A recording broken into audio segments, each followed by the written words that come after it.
Assalamualaikum warahmatullahi wabarakatuh.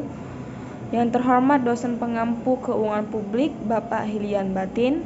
Perkenalkan, saya Nosa Endra Prakasa dengan NIM 2130644109 kelas Mazzawa 3. Di sini saya akan mempresentasikan atau menjelaskan materi saya tentang utang negara. Utang negara atau sovereign debt adalah utang yang diterbitkan atau dijamin oleh pemerintahan suatu negara. Dengan kata lain, ini adalah surat utang yang diterbitkan oleh pemerintah nasional. Itu berbeda dengan municipal debt, di mana penerbitnya adalah pemerintah daerah. Seperti jenis surat utang lainnya, tingkat risiko dalam surat utang ini tercermin dalam tingkat bunga atau kupon yang ditawarkan. Semakin tinggi risiko, semakin tinggi pula kupon yang ditawarkan. Mengapa negara harus berhutang? Suatu negara dapat menjalankan 3 opsi anggaran fiskal: surplus, berimbang, dan defisit. Di bawah defisit fiskal, pendapatan pemerintah lebih kecil daripada pengeluaran. Sumber utama pendapatan pemerintah adalah dari pajak. Oleh karena itu, dalam beberapa buku teks, pengarang mungkin menyebutkan defisit terjadi jika pendapatan pajak lebih rendah daripada pengeluaran pemerintah. Secara konsep, keduanya sama. Dari mana pemerintah bisa menutup defisit? Defisit anggaran akan lebih difokuskan untuk meningkatkan ekonomi negara. Setiap jali pemerintah memerlukan banyak perdana guna membiayai inisiatif perkembangannya.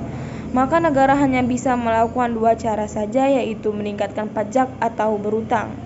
Karena meningkatkan pajak bisa membebani masyarakat dan membutuhkan suatu proses ratifikasi yang cukup panjang dengan rumit, maka pilihan pemerintah akan cenderung jatuh pada penerbitan utang dalam wujud penerbitan surat utang negara.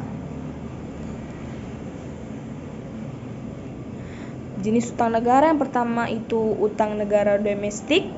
Demi mendanai pembangunan domestik, maka pemerintah selanjutnya akan mengeluarkan obligasi agar bisa dibeli oleh investor domestik. Yang kedua, utang negara internasional. Utang internasional adalah bagian utang dari suatu negara yang mana pembeli dari surat utang tersebut adalah pihak investor dari luar negeri. Pinjaman yang didapat beserta dengan bunganya harus dibayar dalam mata uang pinjaman tersebut. Indikator kesehatan utang negara.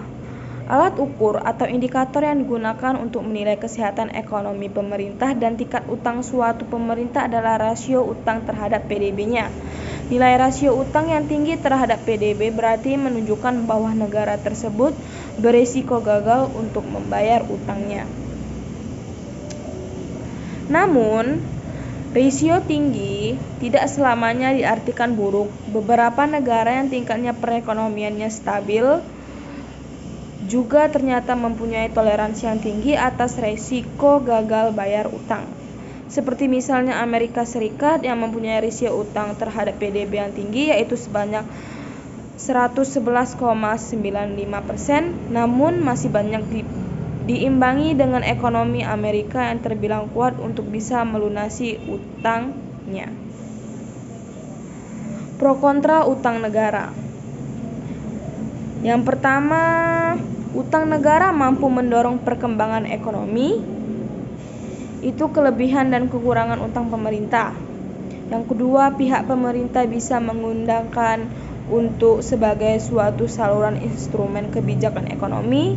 Yang ketiga, penerbitan surat utang mampu merangsang pasar obligasi dan korporasi yang tengah berkembang. Beberapa pengkritik menilai bahwa utang negara mempunyai banyak kelebihan. Yang pertama, utang negara bisa melahirkan efek crowding out. Jika pihak pemerintah meminjam dana yang terlalu besar di pasar domestik, maka hal tersebut akan mengurangi dana yang bisa dipinjam oleh sektor swasta.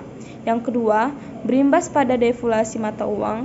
Bila suatu negara mengalami kondisi gagal bayar utang, maka kecenderungan yang dialaminya adalah menurunkan beban utang.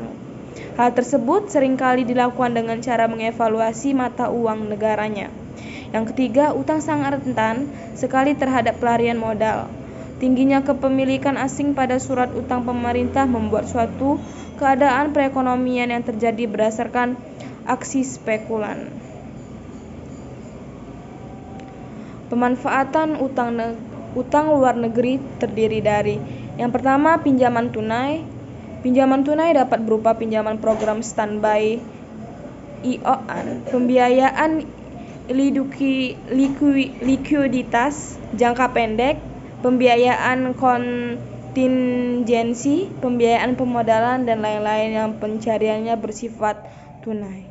Yang kedua, pinjaman kegiatan, yaitu merupakan pinjaman yang digunakan untuk membiayai kegiatan tertentu.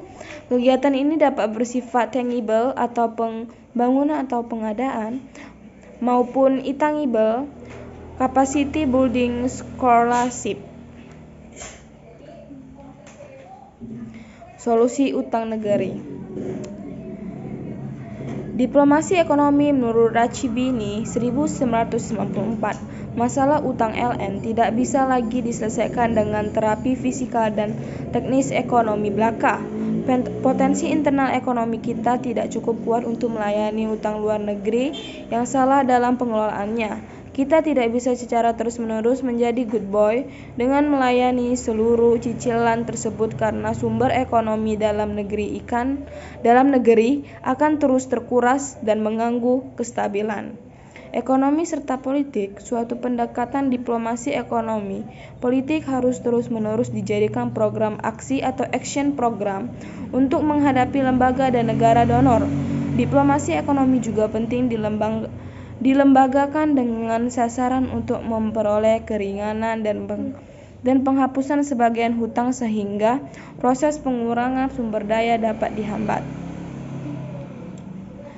Jadi kesimpulannya, utang pemerintah pada saat ini khususnya utang luar negeri sudah berperan sebagai faktor yang mengganggu APBN. Bahkan faktor gangguan yang berasal dari utang luar negeri tersebut sudah menampakkan sinyal negatif pada pertengahan 1980-an ketika terjadi transfer negatif utang pokok dan uang dan bunga yang dibayar kepada negara donor dan kreditor ketika itu sudah lebih besar dari utang yang diterima oleh pemerintah. Hubungan utang dengan ekonomi rakyat terlihat pada dimensi APBN sekarang ini yang sudah dijelaskan sebagai bentuk anggaran suatu pemerintah yang normal. APBN dengan beban utang yang berat, baik untuk utang luar negeri maupun utang dalam negeri, merupakan simbol ketidakwajaran dari instrumen kebijakan ekonomi negara ini. Dalam keadaan seperti ini, maka ekonomi masyarakat sangat terganggu. Ya, itulah tadi penjelasan materi saya tentang utang negara. Saya berterima kasih telah mendengar materi saya. Terima kasih. Wassalamualaikum warahmatullahi wabarakatuh.